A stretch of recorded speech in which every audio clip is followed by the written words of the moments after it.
Eli, as soon as Mendel says, Ta'isi kisa evid bakash avdecha, that's your cue to start. And then, Chaim, my father, as soon as he's finished summer, you're going to be preset. Okay, fine. Okay.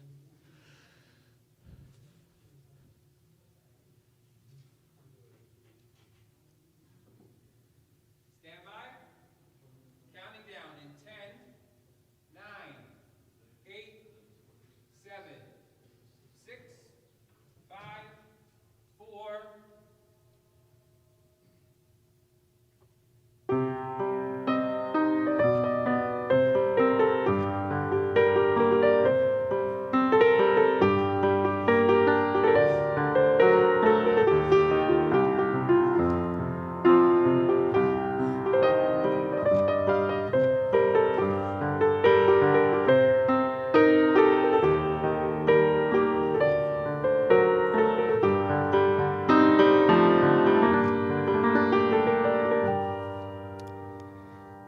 Good evening, ladies and gentlemen. Welcome to an evening of music, wisdom, and inspiration, marking the 26th yahrzeit Hilula of the Lubavitcher Rebbe. This evening is dedicated in loving memory of Rabbi Tzemach Yehoshua Cunin, my dear brother, emissary of the Rebbe and director of Chabad of Century City, who passed away 1 year ago today at the young and tender age of 43. Tonight, we are honored to hear from my esteemed father, the director of Chabad Lubavitch on the West Coast, Rabbi Cunin. We are honored to be joined by Rabbi Simon Jacobson, noted author and lecturer of the Rebbe's works. We are joined with the wonderful music of Jewish superstar Eli Marcus, and we are joined by a very dear friend of Rabbi Tzemach, Academy Award-winning actor and member of the Mishpacha, John Voight. This evening is an evening of Torah, of prayer, and of charity. To begin this evening, we are honored to have with us Rebbetzin Ada Cunin, and she is the wife of Rabbi Tzemach Cunin, along with their beautiful 5 children, who will lead us in tzedakah, charity, and prayer. Good evening. If everybody can please, in their own homes, take $1, put it into your charity box. Say, Gedaila tzedakah shemekareves es hagula. It is the merit of charity that is going to bring the redemption closer. May we see it immediately in our days.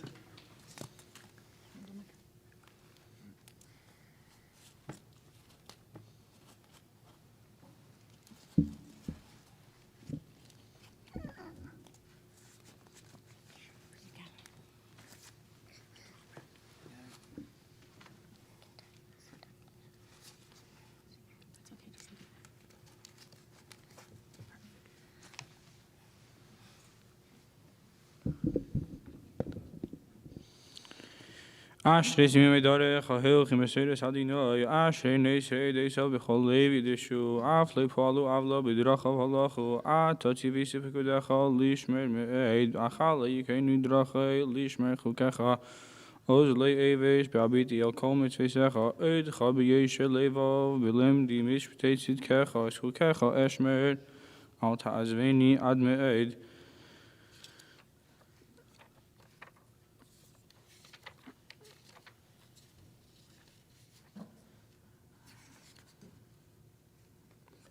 Shavdina Silifanecha Dinoi, Kitvarecha Havineni, Tavit Hina Silifanecha, Kimrascha Hatileni, Tibanas Fositi Hilo, Kislam Denim, Chukecha, Tan Lishanim Rasecha, Kichod Mitzvesecha, Tzedek, Tiyod, Chalazrini, Kifkudecha, Bacharti, Taat, Lishuas, Hadinoi, Visiras Khashashui, Chin, Nafshi, Visalalecha, Omishpetech, Yazruni, Ta Easy, David Bakash of Decha, Kimisvesecha, Lishachti.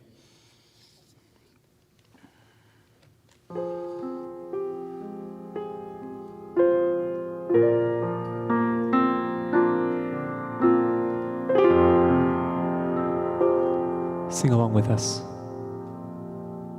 Tzomah lecho nafshi, koma lecho besori, b'eretz Tzion ve'yoyev v'limoyim.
Ladies and gentlemen,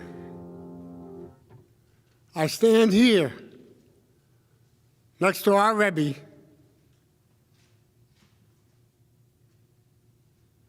who never ever left us alone.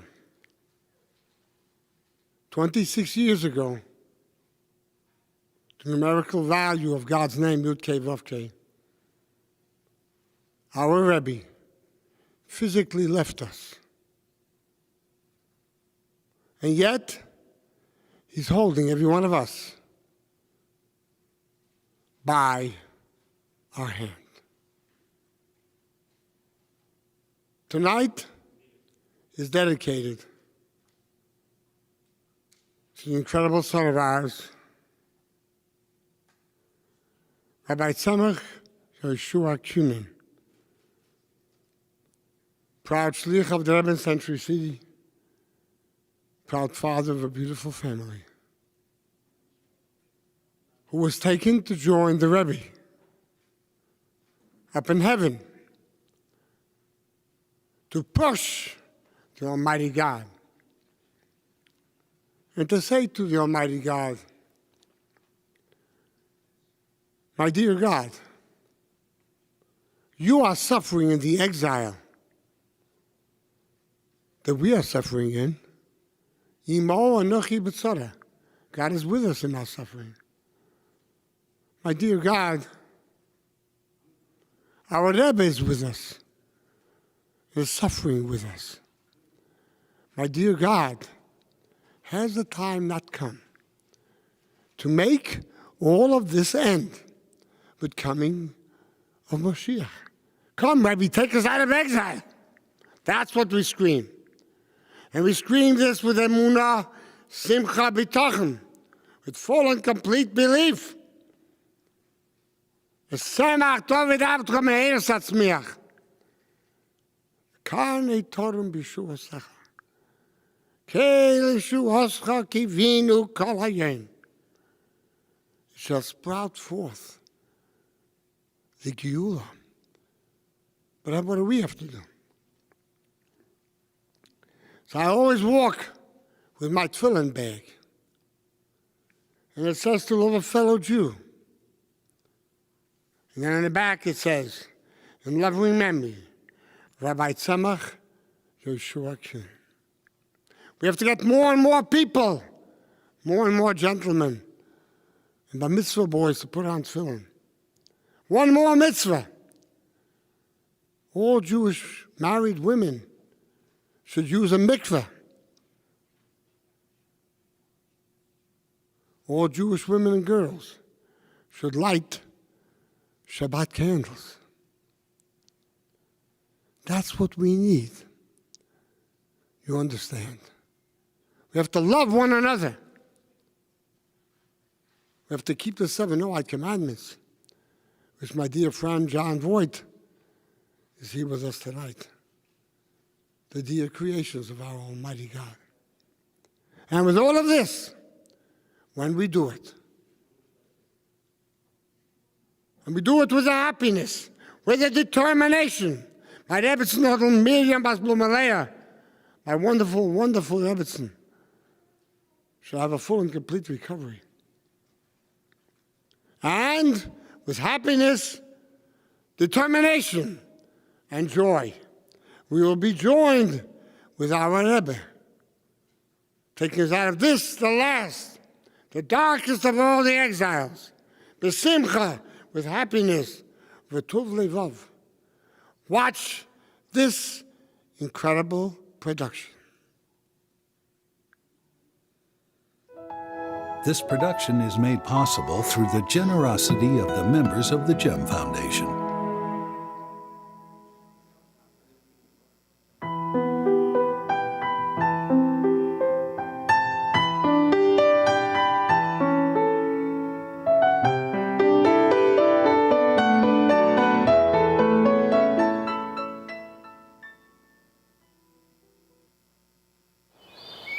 Na Fayidne sich jedurf dem Wort von dem Baal Shem Tov. Ki siya atem Eretz Chefetz, jeder Ried befragt, wird geglichen zu Eretz Chefetz zu Ort.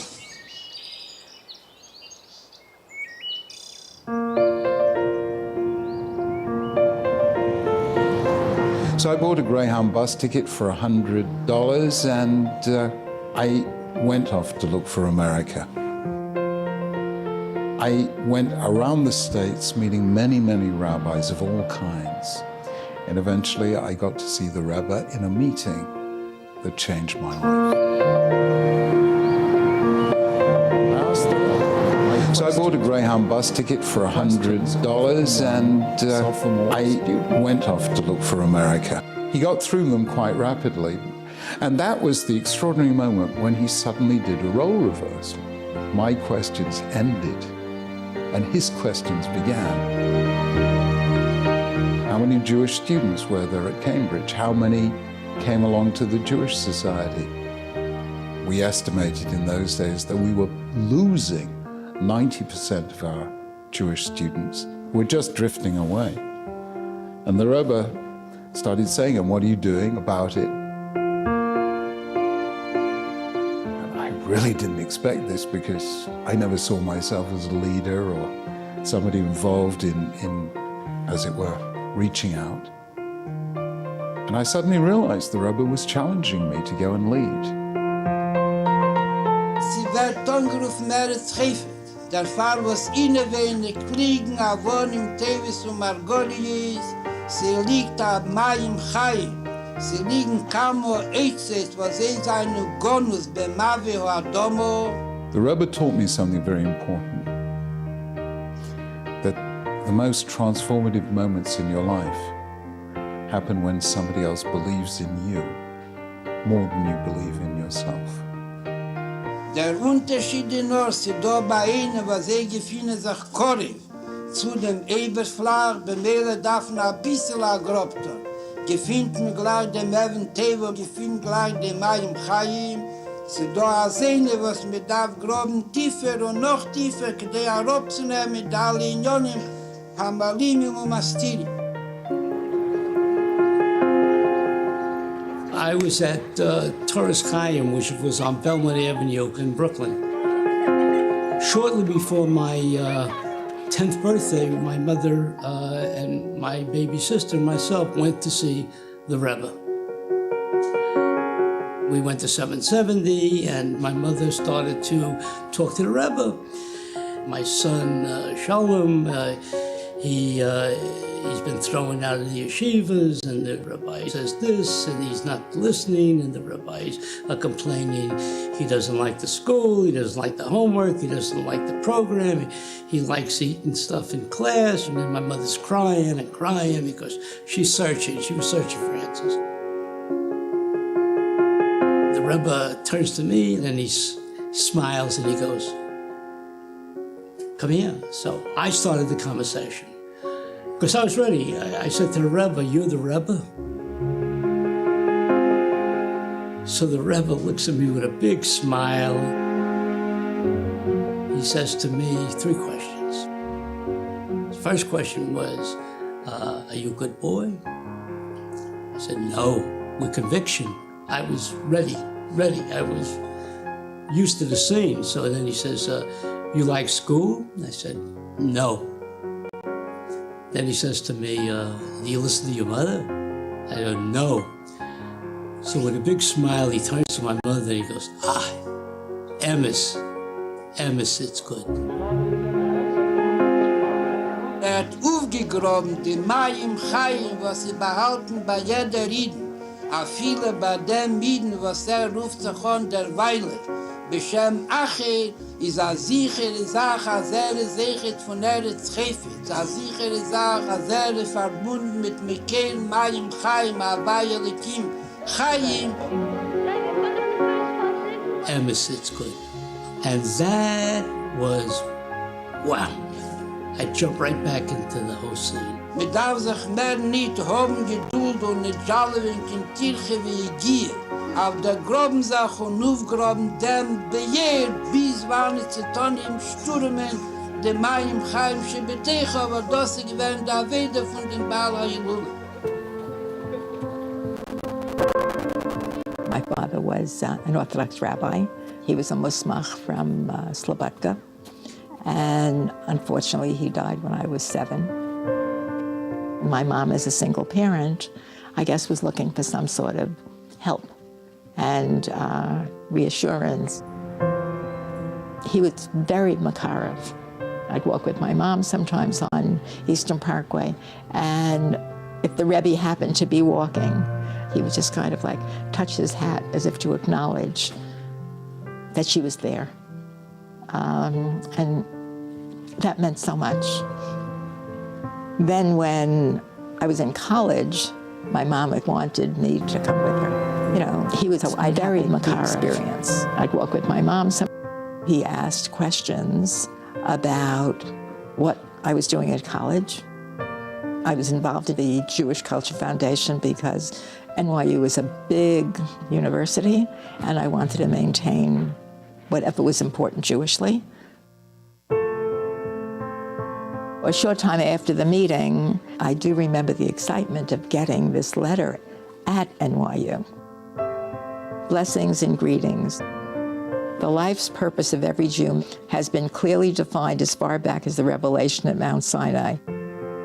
We were then ordained as a kingdom of priests and a holy nation.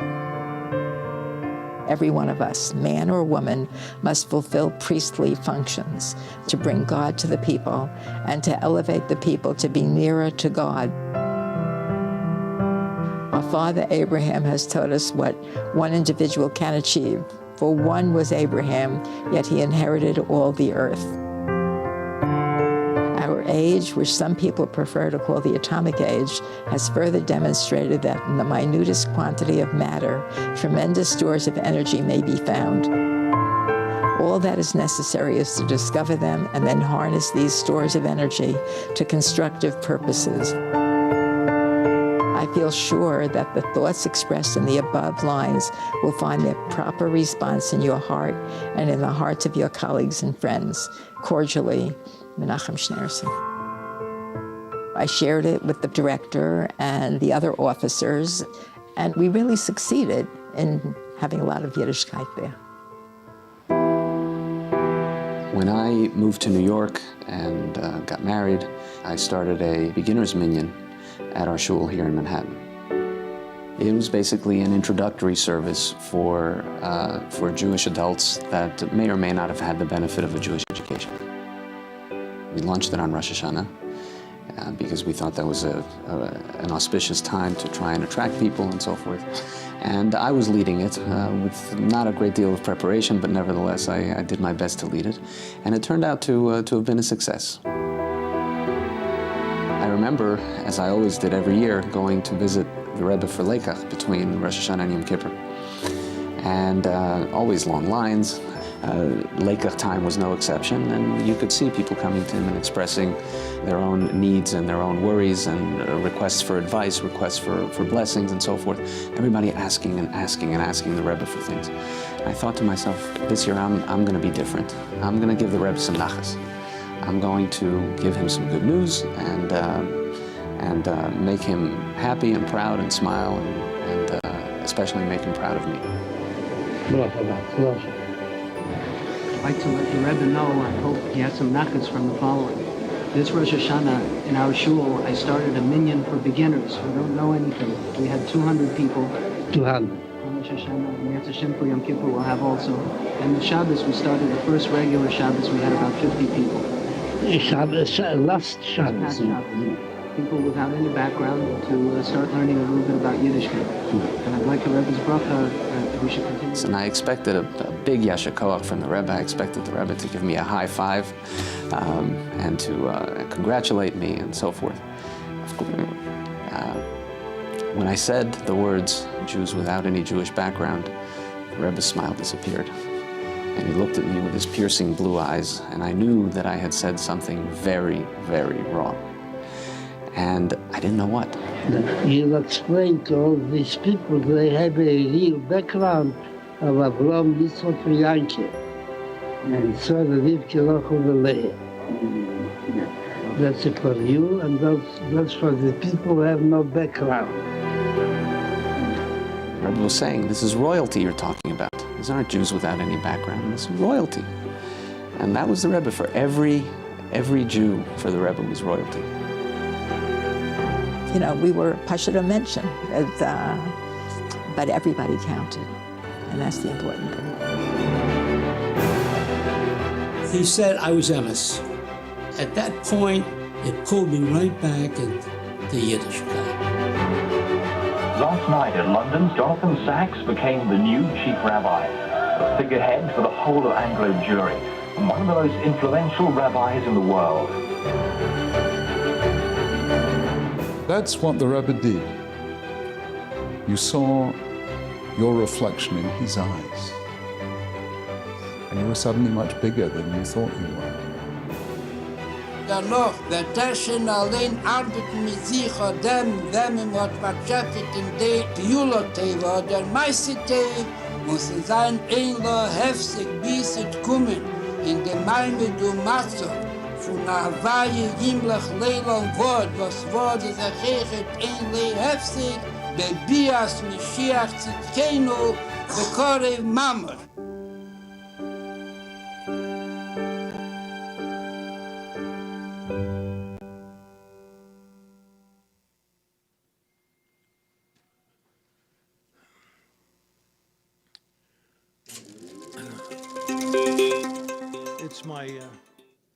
It's my great honor to be here to pay my respects and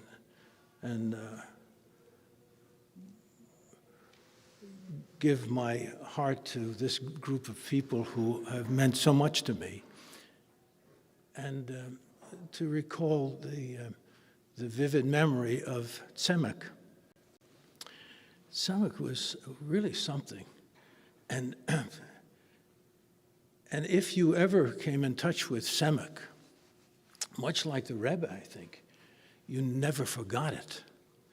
And I remember I was in Australia when he was going to school there, and he visited me several times while I was preparing to play Noah.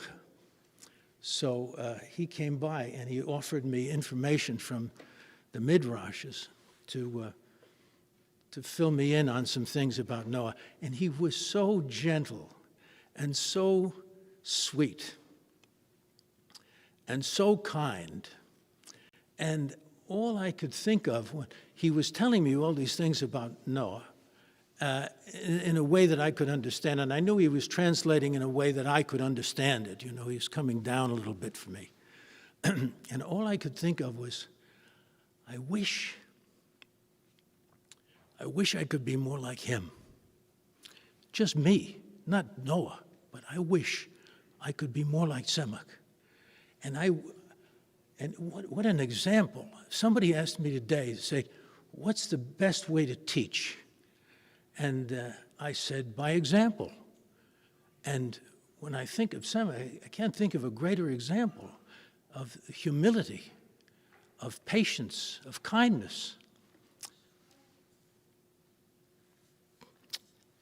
So I'm very grateful for this family, all of the personnel. Each of us has something to offer. Everyone is unique. And the people in this room are quite special. They have come to their uniqueness and they've given something to life in their time. Wonderful. Wonderful. And I have received a great deal from the Chabad. I even had a conversation with the Rebbe on the telephone, and he told me to tell people about the 7 Noahide laws.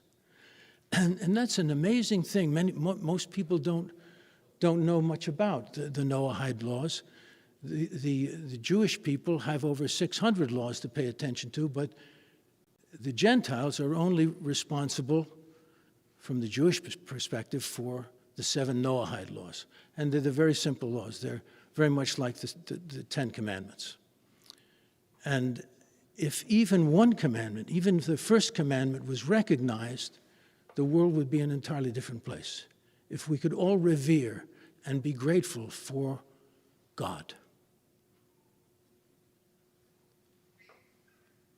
If we could see ourselves as part of God and each other.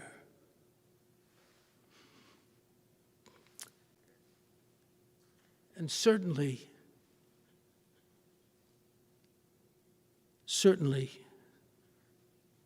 these wonderful rabbis and family, they're God's people, and they live in that light, and they're an example for all of us to follow. So I have just a little word to say. As I say again, I'm very, very honored to be here.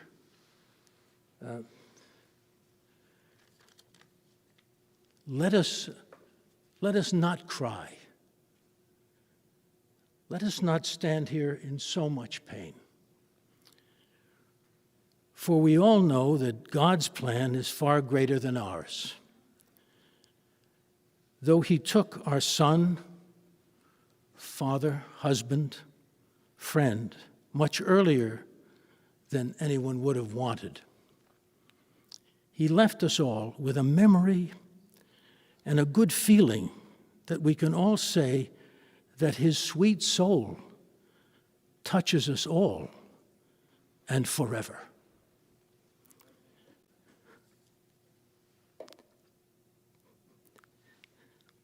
Let us thank God for his time he had on earth, and now may he rest in peace and may God and Moses bless his soul for eternity. God bless.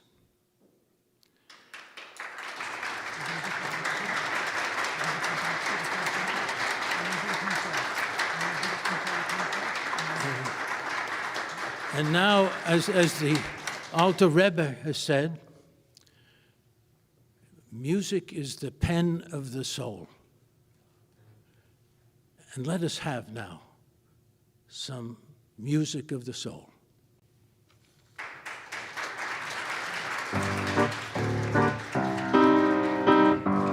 Thank you, John.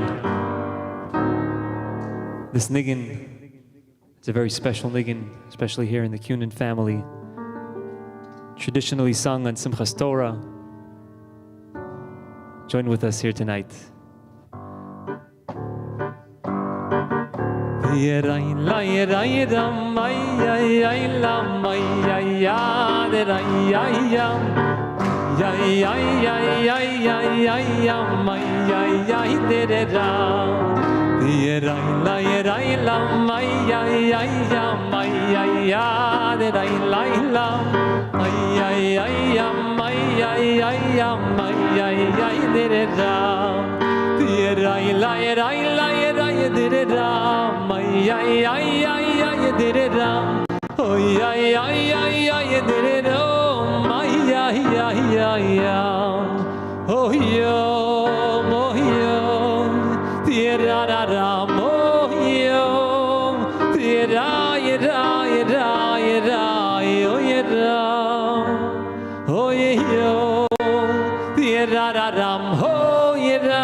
Take it away.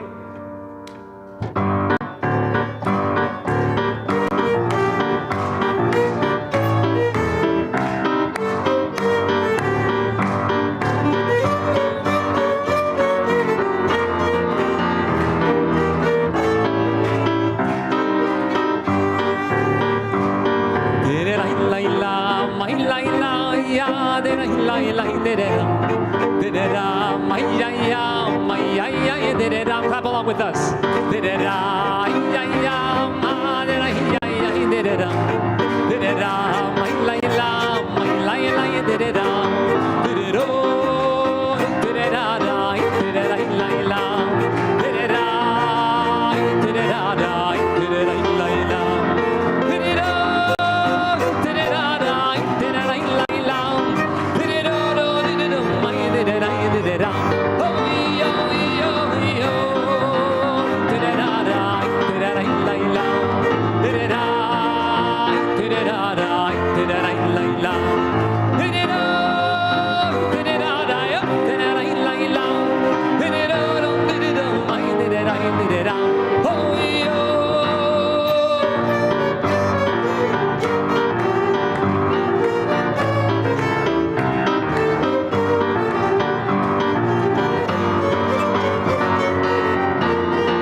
Thank you.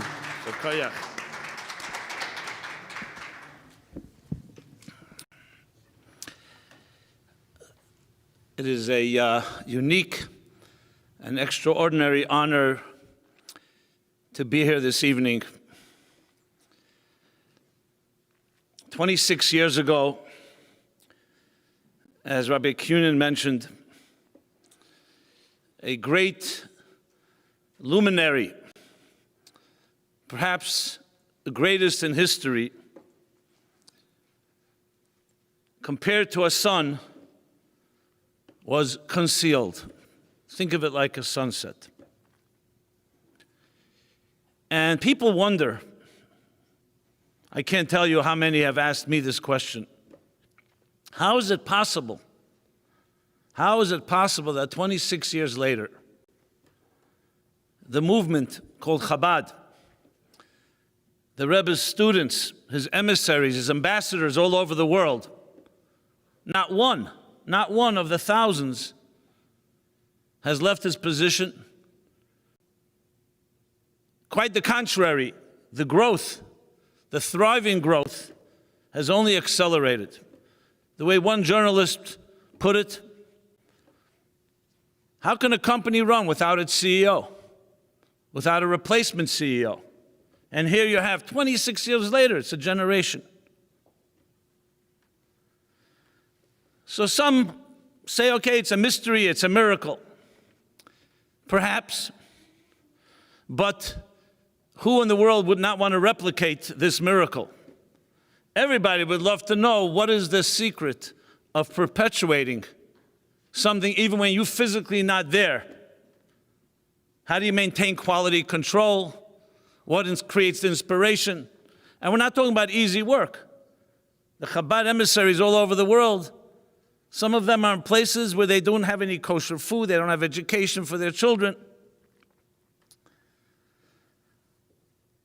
So, last year, the 25th anniversary, someone from one of the major newspapers in this country was interviewing me.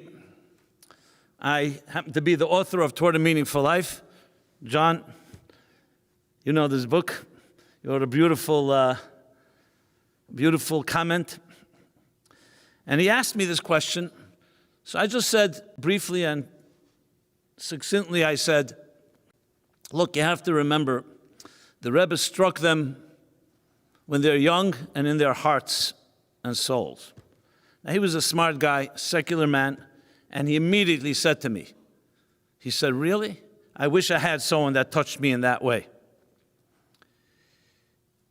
You know, today we talk about leaders. Do we have leaders or do we have administrators, firefighters, people who respond, perhaps, react?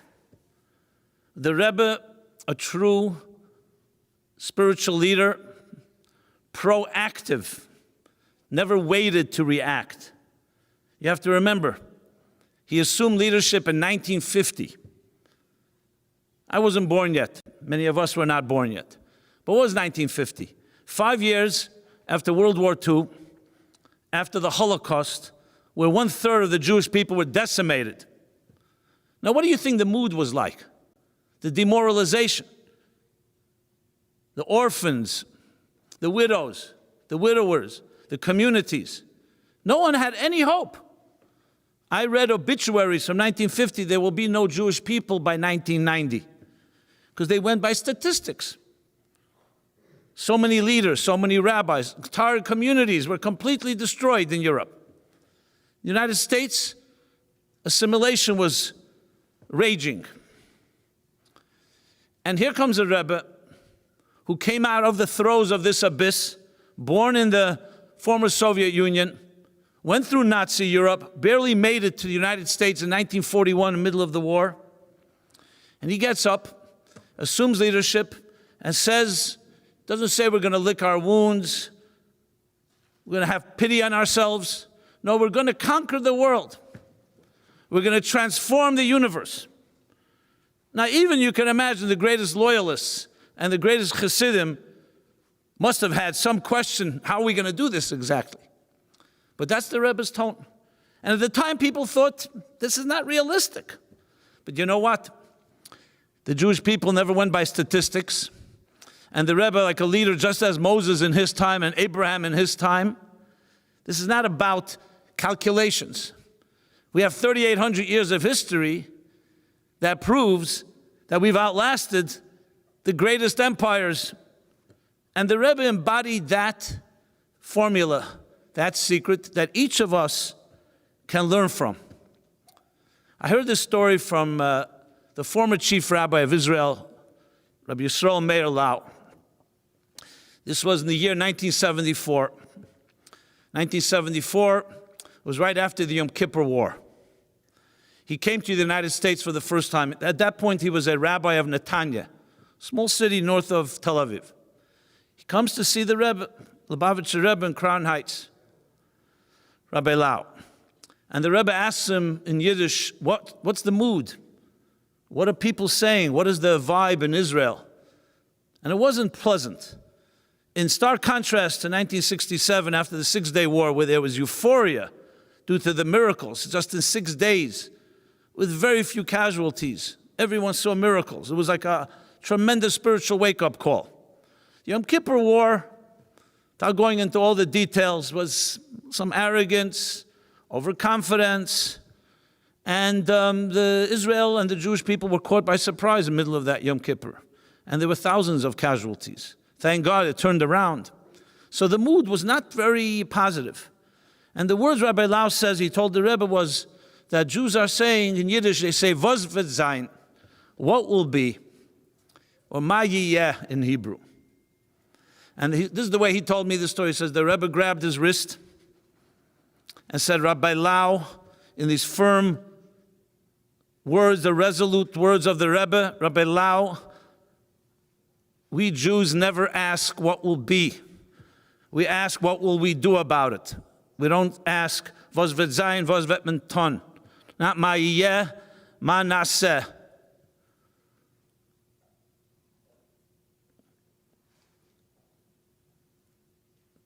Victims ask the question, what am I going to do? As if we have no control of circumstances. And it's true, we don't control circumstances, but we control our attitudes. And this is not a small matter.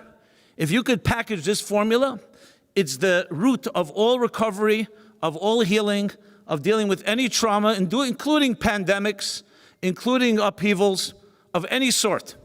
Because you recognize that God gave you all the resources you need to face any challenge.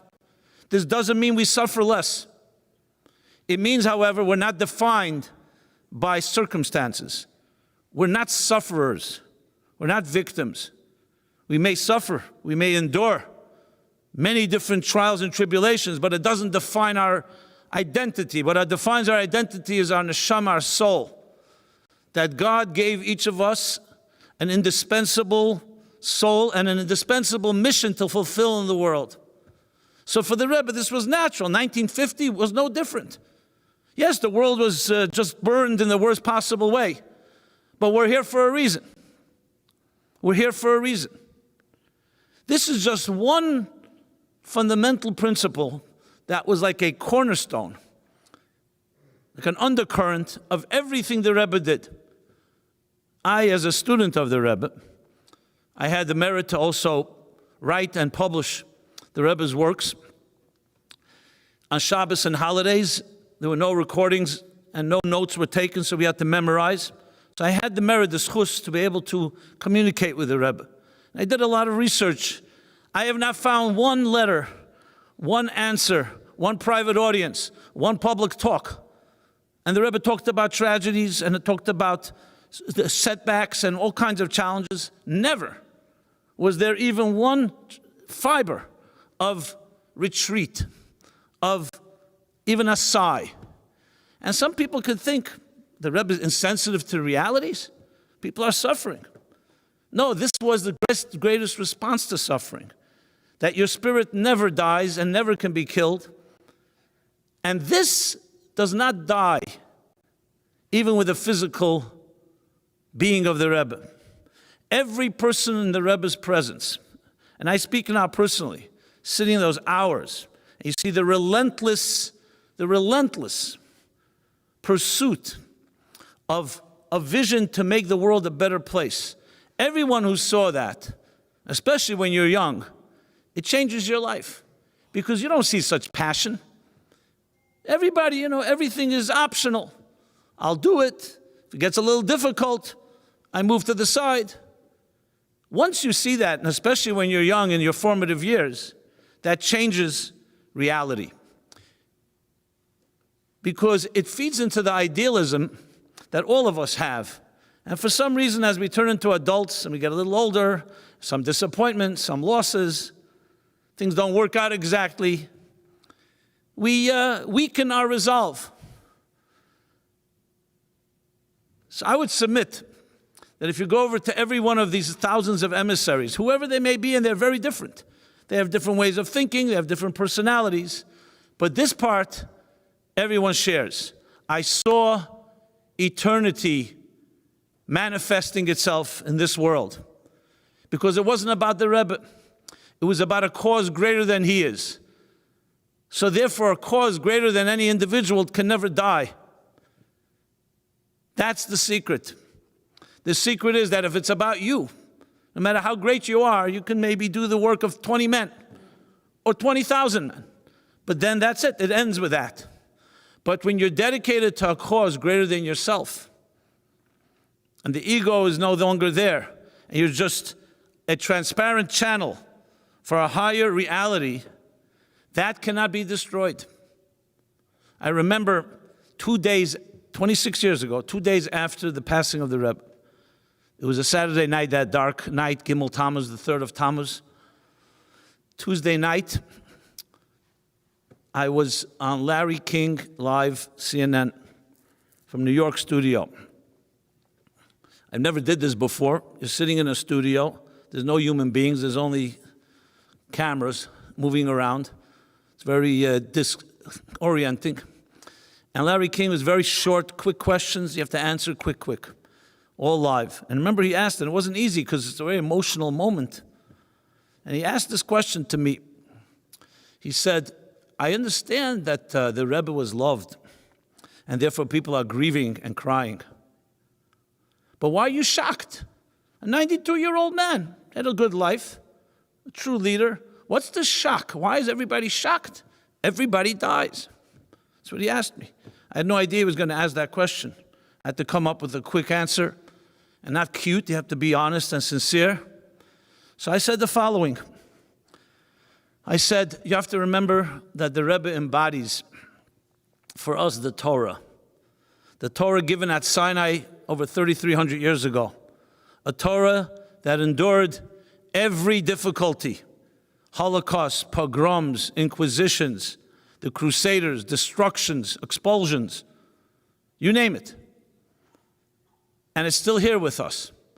Someone embodies that type of immortality, and mortality touches immortality. That is shocking. It's not just sad. There was another guest on the show. They always have a contrarian, and they went to a break right after that, and he looks at me, he says to me, immortality? That's a pretty strong statement. So I said, hey, now's your chance. You can go rebut it. He says, no, the way you put it, how am I going to rebut it? Say the Rebbe does not personify Torah. What am I supposed to say? Anyway, the point I want to make is that this is the fact. And it's hard sometimes to fathom and wrap our head around it because we have nothing in this life that's eternal. Everything is temporary. And suddenly, just a few months ago, a pandemic struck the world, and suddenly people realized that the things they thought were indispensable are quite optional.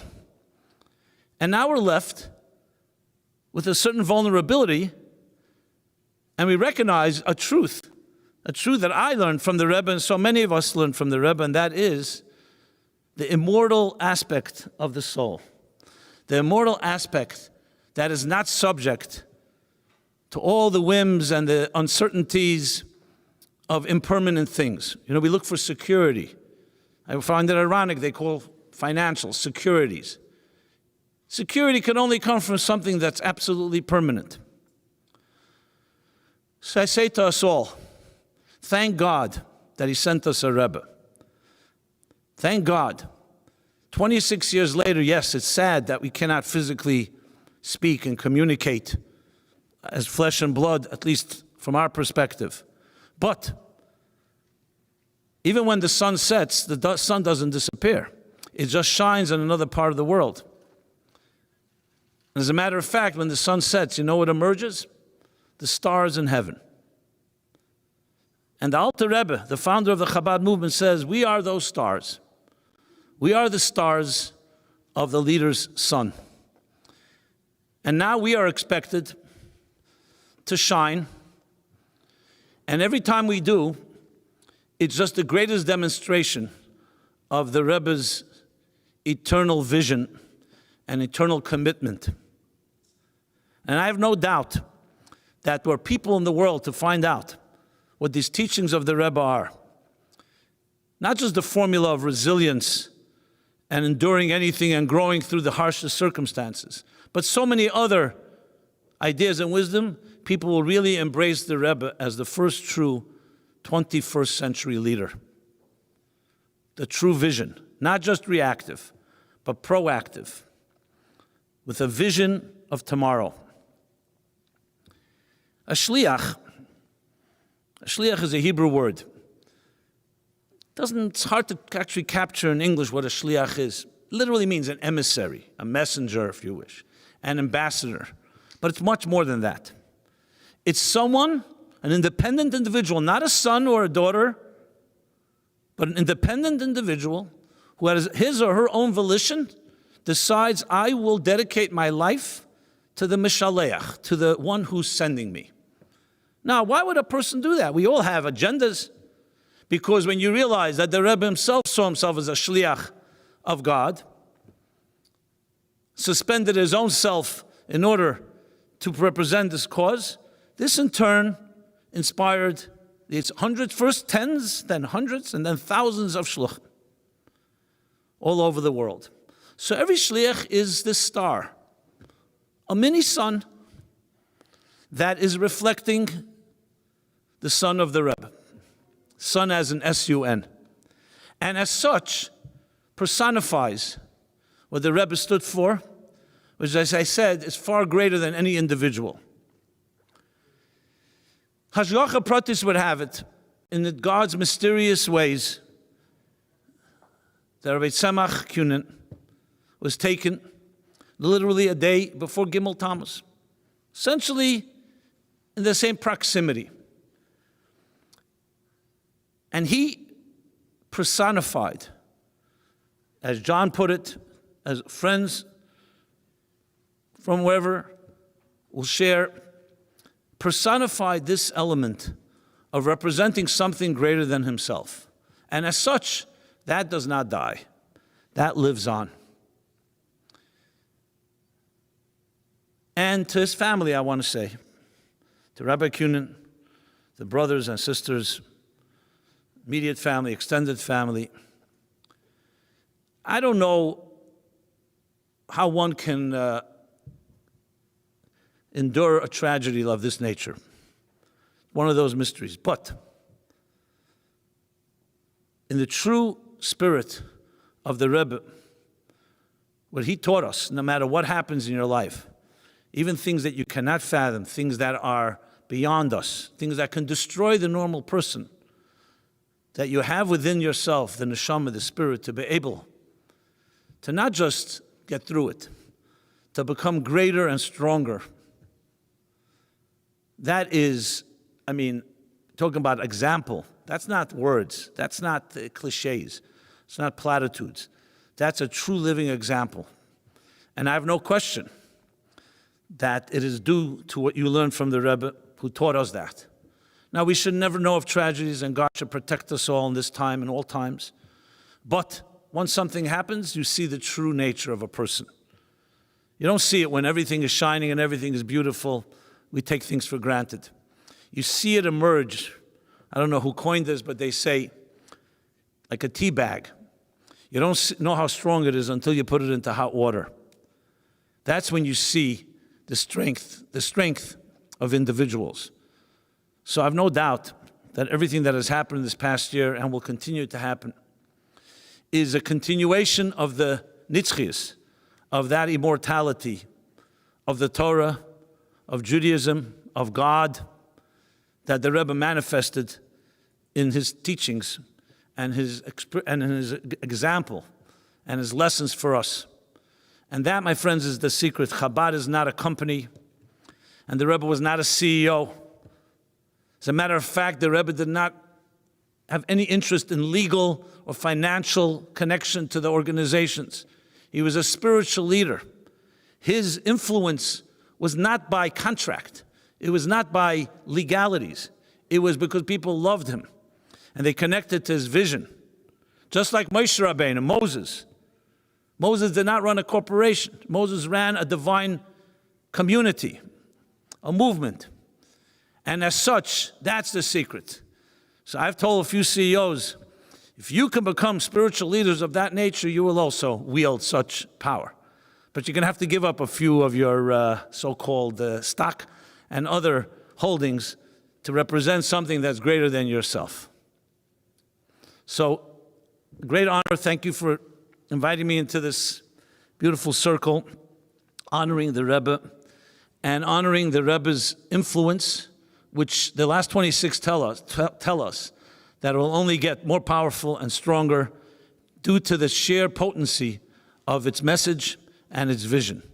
And we should merit to the destination that the Rebbe so fought for and gave his life for, that we should finally see that world, this messianic age of world peace and love and unconditional love throughout the entire world, a world filled with divine knowledge as the waters cover the sea.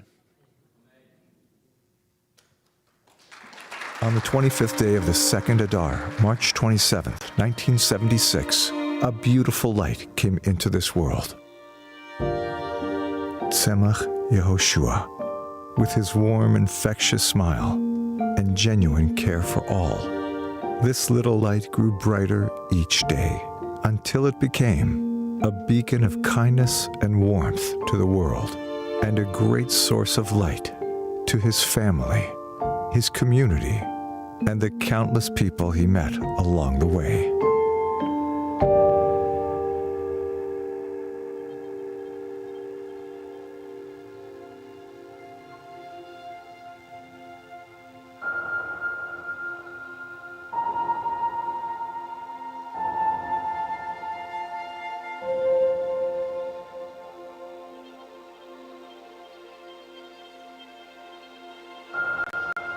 And I said, the first day of Shiva, what am I supposed to do? And you know what I said? We're going to make new institutions all over the West Coast. And when we overran the goal of 25, we hit the goal of 43 new institutions.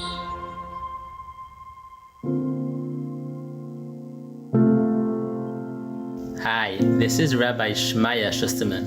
And I am Shayna Schusterman. We are the emissaries of the Rebbe in Es Leandro, California. We moved here to open a new Chabad house in Es Leandro.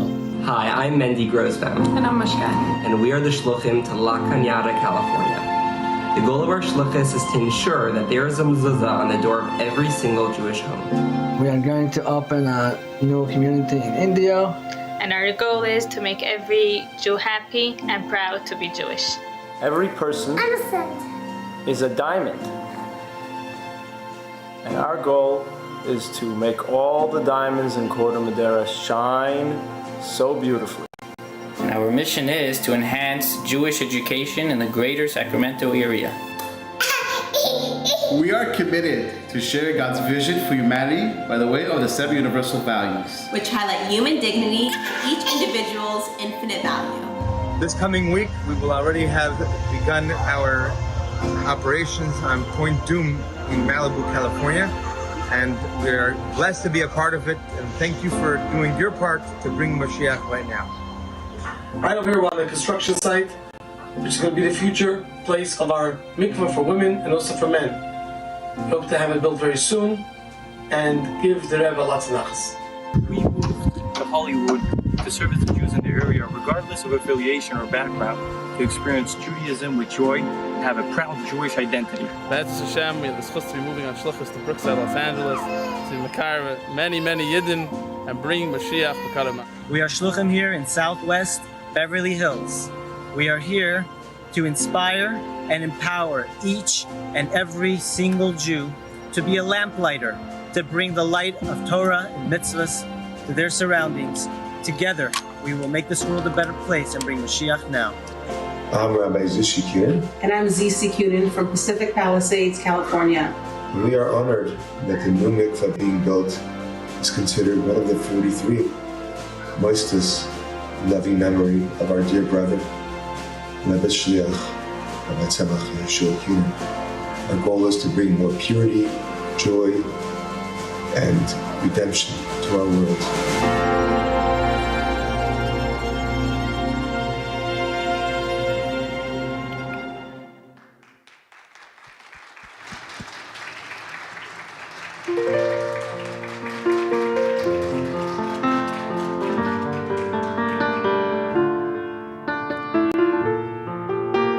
This next niggin comes from the ashes of the Holocaust. Very famous melody for Ani Mamin, proclaiming our complete faith in the coming of Mashiach, the ultimate redemption, very, very soon.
This song is a song was carried and sung by Jews for centuries.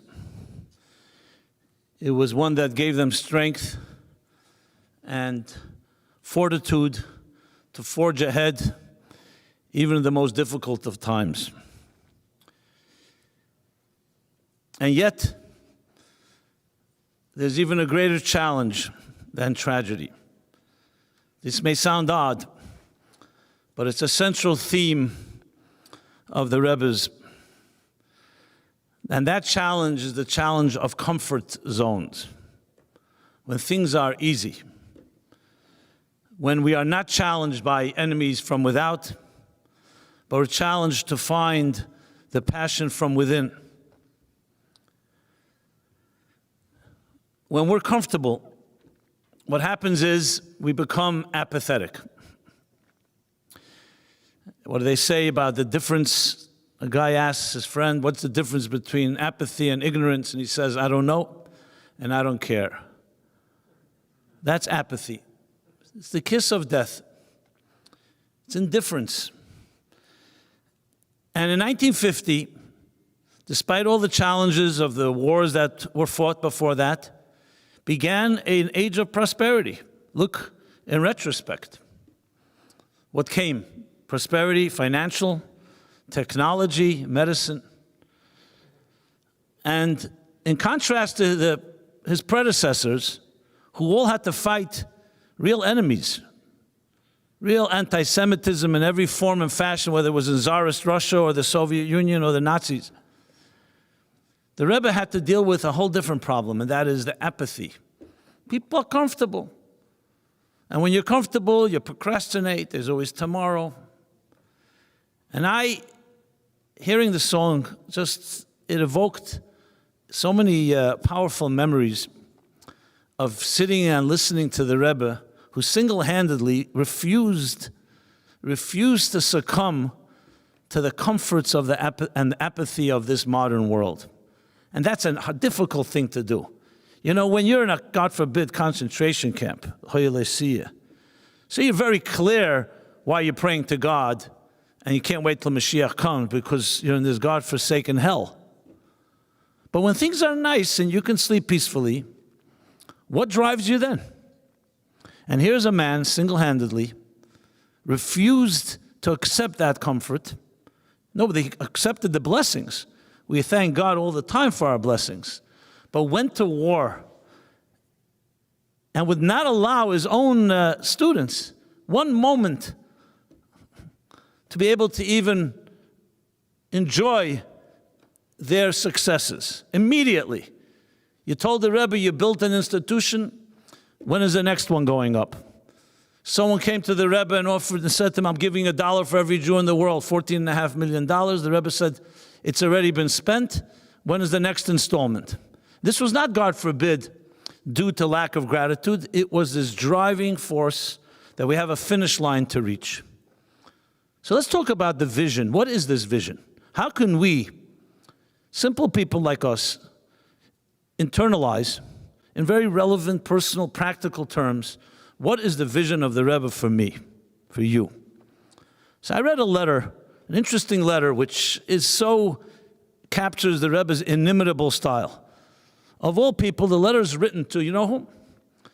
Someone who owns a laundromat. A laundromat. And the Rebbe says in the letter that everything is divine providence. Whatever you do in this world, even whether it's the biggest things or even simple mundane things, has lessons, divine lessons in our personal service. So what's the lesson of laundry? Whether it's a dry cleaners or a laundromat, I think it was a dry cleaners actually, but same idea. And the Rebbe said the following: you buy a new garment, you wear it once, twice, 3 times, 4 times. After a while, it gets soiled, it gets wrinkled, and at some point, you can't use it anymore if you're going to be somewhat of a mensch and try to dress normally. So you think you have to throw out these garments and buy a new set of garments. No. Someone innovated at some point the idea of cleaners. You take the garment to a cleaners. What do? They take the garment, they immerse it into water, not just plain cold water, warm water. You mix certain chemicals that get rid of the stains and the soils and so on. You take it out, put it under a heavy press, and there you go, voila. You have a a garment like fresh, like new, and you can repeat this process many times. What's the lesson in our lives? The lesson, the Rebbe says, is quoting a morning prayer that we all say, Neshama shenasata bi tahirihi. The soul you have given me, God, is pure, like a fresh, pure, new garment. Okay, every child, every one of us, when we emerge into this world, we're pure, innocent souls. Where do we learn to be deceptive or duplicitous or to lie and so on? We learn it from the adults around us. But every child is the purest of the pure. But then life takes over. And we get soiled, and we get wrinkled, and we get disappointments, and things don't always go the way we planned. And at some point, you say, I'm a broken spirit. I'm damaged goods, some people would call it. And that's that, says the Rebbe. No. The dry cleaners teaches us that this soul, no matter what kind of trials and tribulations it experienced, this soul should immerse it into water. What is water? Torah, knowledge. Ein mayim ela Torah, knowledge. Refresh it with dynamic and stimulating divine ideas. Not just plain water, not cold water, but warm, passion, heartfelt, in Yiddish, Warmkeit, empathy. Then mix different chemicals, that's different mitzvahs. It may be Shabbat, it may be tefillin, it may be mezuzah. Chemicals get rid of soils and stains and other things like that. And then take it out and put it under a heavy press. What is that? Kabbalas ol. Accepting a higher authority. That's pressure, that you're accountable not only to yourself, but to something greater than you are. That puts pressure on you, good pressure. And you have yourself a fresh soul, and you can repeat this process many times in life. This is a letter from the Rebbe. But what I want to emphasize is something even more than that. I live in Crown Heights, USA. You've heard of this place. This is where the Rebbe lived from when he arrived to America in 1941. I was walking up Kingston Avenue after I read this letter, and suddenly I took note of all the dry cleaners on the streets, because the letter made me think about them. And I thought of them in a completely new way. Till now, cleaners, when you need a cleaner, you bring it to the cleaner, that's it, you never think about it. I said to myself, you know what the Rebbe did with a letter like this? Didn't just teach us a lesson about our own purity and how to regain our innocence and not become jaded. It also teaches us how to look at the world. This is the Rebbe's way of looking at the world. You and I see a store. The Rebbe sees a divine lesson. And I never looked at cleaners the same way again. I even told it to one of the places where I bring our clothing. I said, I want to share with you something. And it uplifted that person. I never understood. Here you're doing some type of very menial labor, and it ends up being a tremendous lesson in life. And the same thing is for every profession, whether it's a medical profession, whether it's a engineer, whether it's a physicist, whether it's a Hollywood actor. Everything has divine potential in it. And the Rebbe sees it. Doesn't have to work. He sees the potential immediately. Doesn't see what we see, he sees that potential. And teaches us how to look at that potential. People think, Mashiach, what is this strange thing called Mashiach? It's almost dismissed by some intelligent people. Faith of people who are desperate or whatever it may be. No. Mashiach, if you put it into simple English, it's one simple statement. It's the realization of the plan and the design for which God created the world. Is there any person on this earth that does not aspire, unless of their criminal intentions, does not aspire to world peace? That we have 7.8 billion people and counting, and as diverse as we are, we can live in harmony? Because if we all understand that we're all indispensable musical notes in a large cosmic composition, we all need each other, and each of us is absolutely necessary. I've shared this analogy to people who were very skeptical. And they asked me, where'd you get this idea from? I said, it's a thing called Mashiach. They were shocked. Because when you translate it into simple English, it's basically Think of it. It's the vision of the real future of this world. The vision for you and I, that whatever we're doing, we have deeper potential. We're here to, the way the mystics put it, to reveal the divine spark in everything. In the water you drink, in the food you eat, in the people you meet, in the profession you happen to be in, wherever you travel. Beautiful story with the Baal Shem Tov. Baal Shem Tov was the founder of the Hasidic movement. There was a man called Chaim Rappaport. He was his disciple and colleague. The Baal Shem Tov sent him on a mission somewhere. A shlichus. Yes, a shlichus, a mission. Came back, success, mission accomplished. But the Baal Shem Tov was not satisfied. He wanted to know, how did you travel, he asked Reb Chaim. How did you travel to get to the place where you had to get the job done? Seeming like, what difference does it make if I went from east or west? I got it done. Who cares? No. So he elaborated. First night, he stayed in a little inn. The next night, there was nowhere to sleep, so he slept at the side of a road. He camped out. In the morning, he woke up, he washed his hands, said his prayers, and then sat down to eat something. There was a little spring of water, a brook of water at the side of the road. He went over, filled up a cup, made a blessing, Baruch atah Hashem Elokeinu melech haolam, shehakel niyeh b'dvari. The blessing you make, that everything is created with your words, God's words. And he drank. The Baal Shem Tov jumped up with such joy and said these words. Listen to these words. The entire existence, from the beginning of time, was waiting for you to come to that little place in some forest and make a blessing on the water. If you can engrave that message in your heart and soul, that wherever you go, no matter what happens, positive, negative, all of existence was waiting for you to come there and do something that no one but you can accomplish. People think about being bored. What am I going to do? What do you mean? Every second of your life is brimming with spiritual opportunities. This is the Rebbe's language. And he touched and inspired us to think that way, to look at the world that way. Can we expect to be 24/7 on that type of vigilance and call? Perhaps not. But at least a few times a day, maybe a few more times a day. It's all up to us. But just put yourself in the shoes, look through the lens of a person who sees the world that way.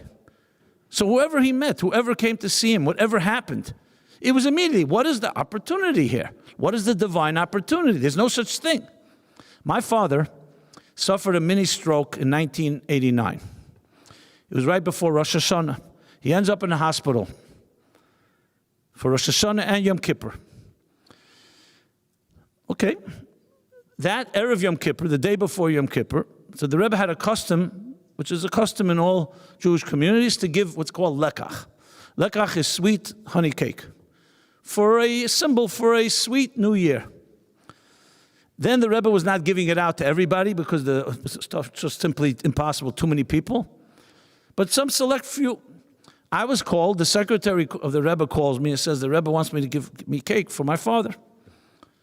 My father was a journalist.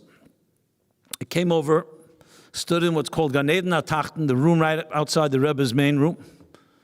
And the Rebbe gives me 2 pieces of honey cake and says, this is for your father. You should have a healthy and blessed, sweet year. And then the Rebbe smiled and tells me, I'll say it in Yiddish and then I'll translate. The Rebbe says, Zog dem Taten, aber Schas hat verendigen sein Schliches, wo mit dem geschickt, wird damals mit dem von dort nach Reis losen. Tell your father that when he finishes the mission for which he was sent to that place where he is now, they will release him. So the first thing I did, I went straight to Manhattan, brought the honey cake. My father was there, my mother was there. My father did what he had to do, just to show you that this wasn't just a nice line. Right after Yom Kippur, Rabbi Chadakov, the Rebbe's chief of staff, comes to visit my father, and it was in 1989. He was frail, he was already an older man, Rabbi Chadakov. And he says to my father, Rebbe wants to know whether you finished your mission yet. Now you tell me, You know anyone that goes to a hospital to have fun?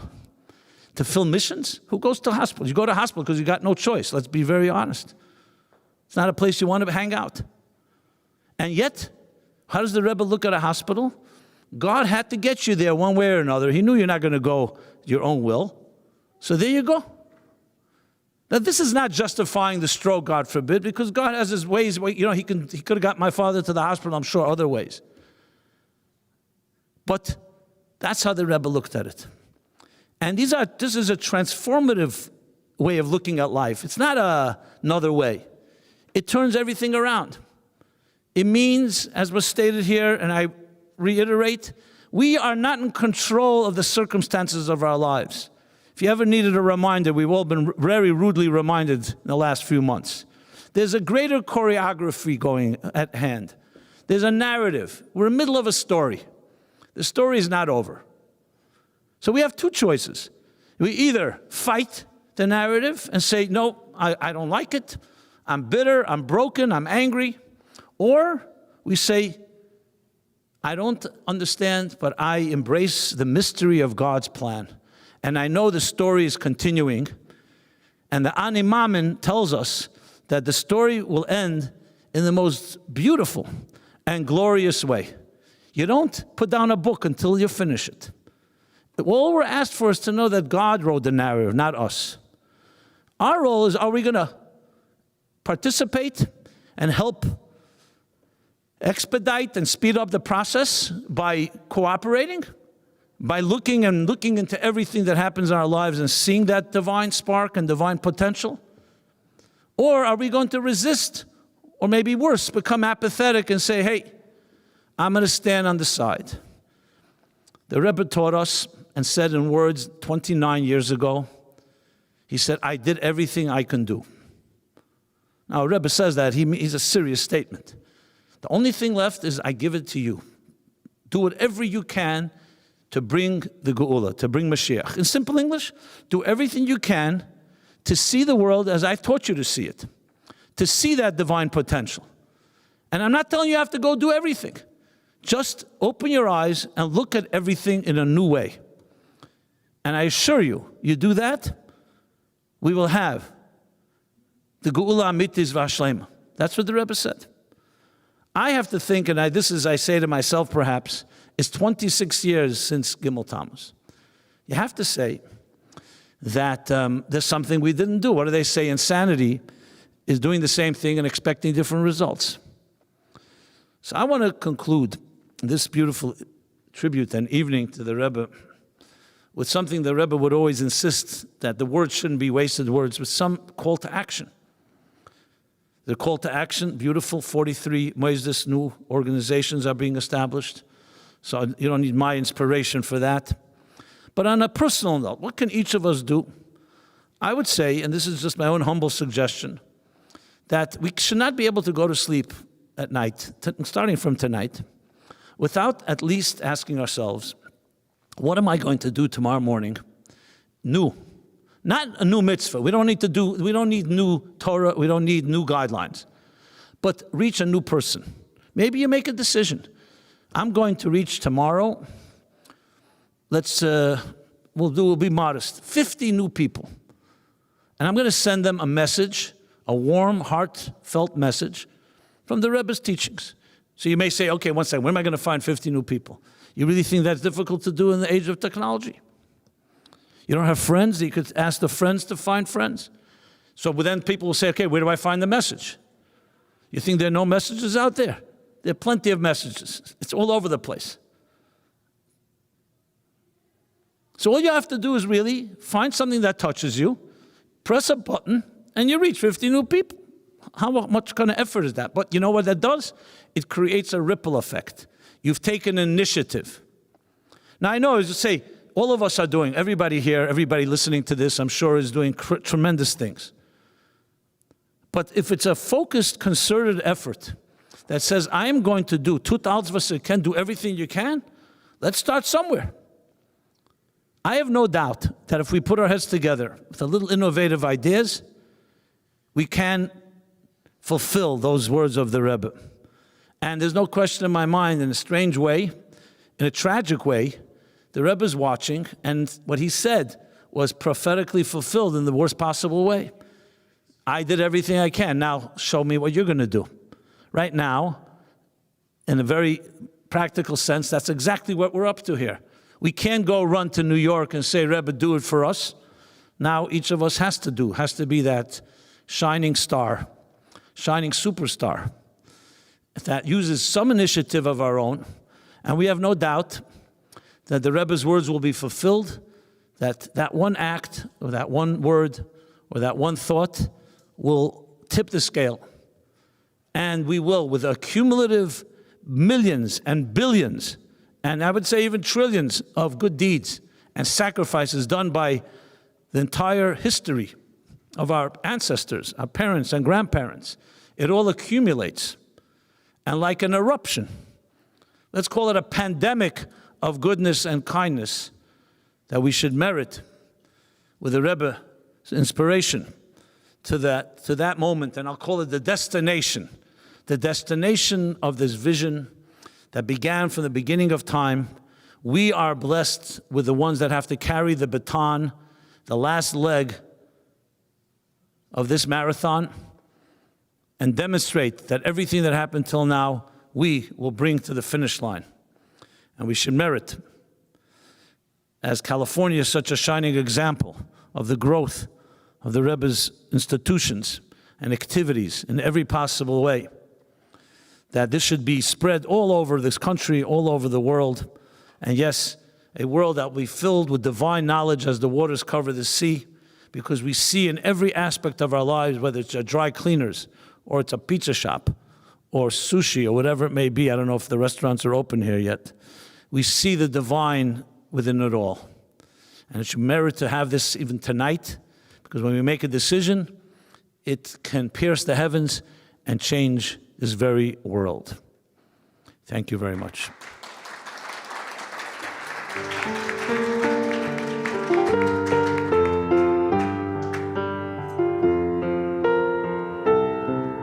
Another niggin which the Rebbe taught us from the prayers of Rosh Hashanah and Yom Kippur. Sing along if you know it. Ki yonu amecha oiveyato Elokeinu yoyonu vonecha oiveyato binu iki yonu amecha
Hi, my name is Goldie Cunin. Today, we mark the Rebbe's 26th yahrzeit and remember my dear father, the Rebbe's shliach to Century City.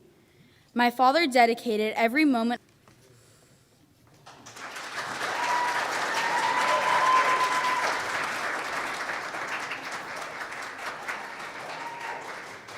of Rabbi Tzemach Cunin. Rabbi Cunin was a dedicated shliach of the Rebbe to Chabad of Century City.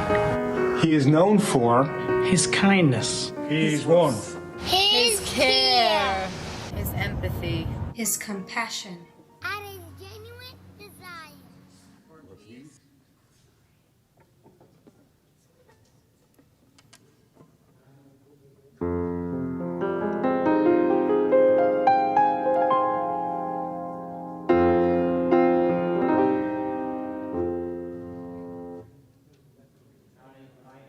Mendy begun.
Hi, I'm Rabbi Mendy Begun. Rabbi Yigal Begun. Tzemach Begun. I am Rabbi Levi Begun. We are brothers. We are emissaries of the Rebbe, and we are proud nephews of Rabbi Tzemach Cunin. This song is a tribute to our dear uncle, Rabbi Tzemach.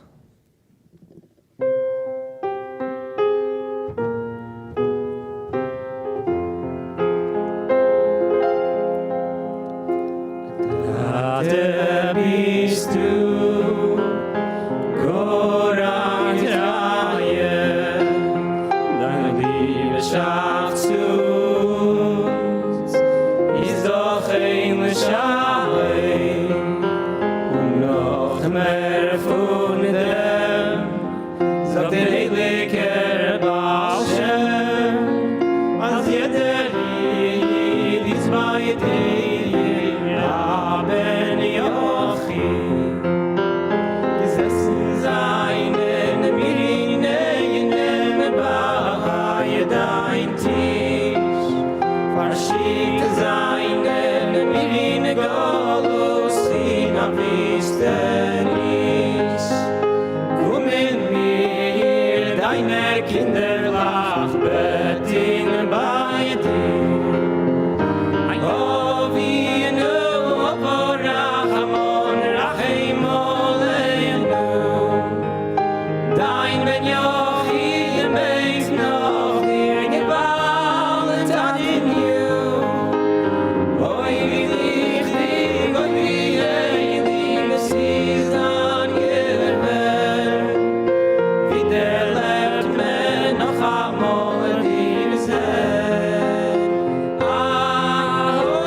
First yard site of Rabbi Tzemach, Cunin. Rabbi Cunin was a dedicated Shliach of the Rebbe to Chabad of Century City. He is known for his kindness, his warmth, His care. His empathy. His compassion. And his genuine desire. For peace and harmony. For everyone. So we ask, You. You. You. You. You. You. You. You. You. You. You. You. You. our friends, Our family. our community. Please do another mitzvah. Take on a new achlata. A good resolution. In his honor. May the neshama of Tzemach Yehoshua ben Harav Baruch Shlomo Eliyahu be elevated. And may we be reunited With the coming of Mashiach speedily in our days. Please share your mitzvahs and hachlatas with us on Instagram or through WhatsApp. Do a mitzvah, snap your mitzvah, share your mitzvah.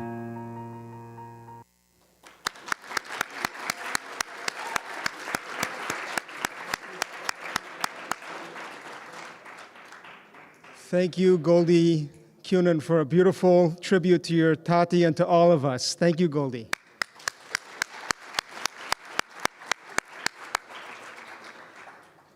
As the evening comes to a close, we'd like to take a moment to thank all of those who have participated in making this tribute to the Rebbe and to our dear Rabbi Tzemach Cunin so special. Starting with our producer, Chaim Marcus.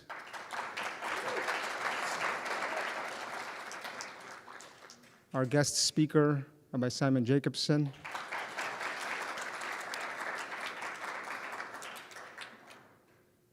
Our dear John Voight for that wonderful tribute to Tzemach.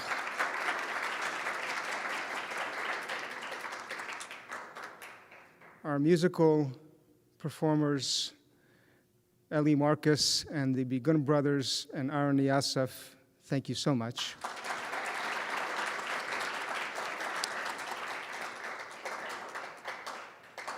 And of course, we thank our host, Chabad of the Hills, and Rabbi Yossi and Chami Cunin, and the Beverly Hills Hotel.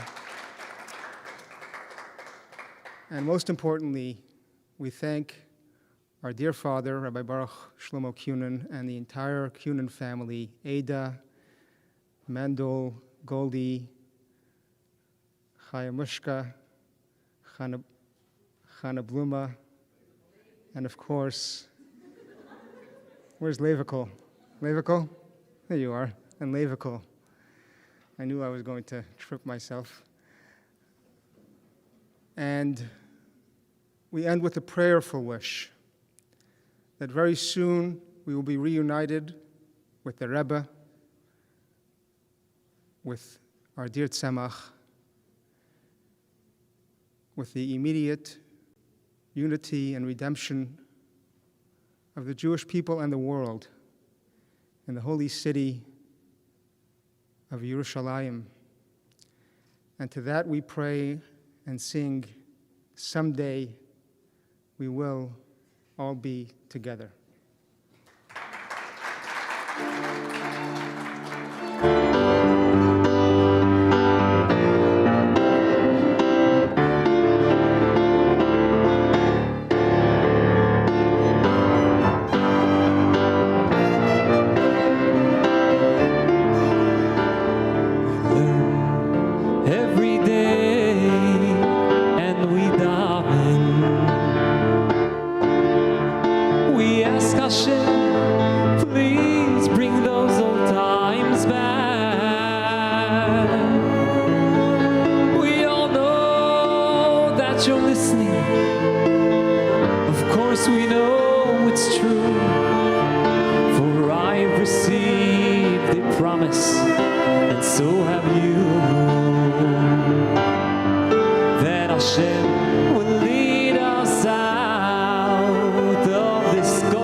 Thank you so much. Thank you all for joining us.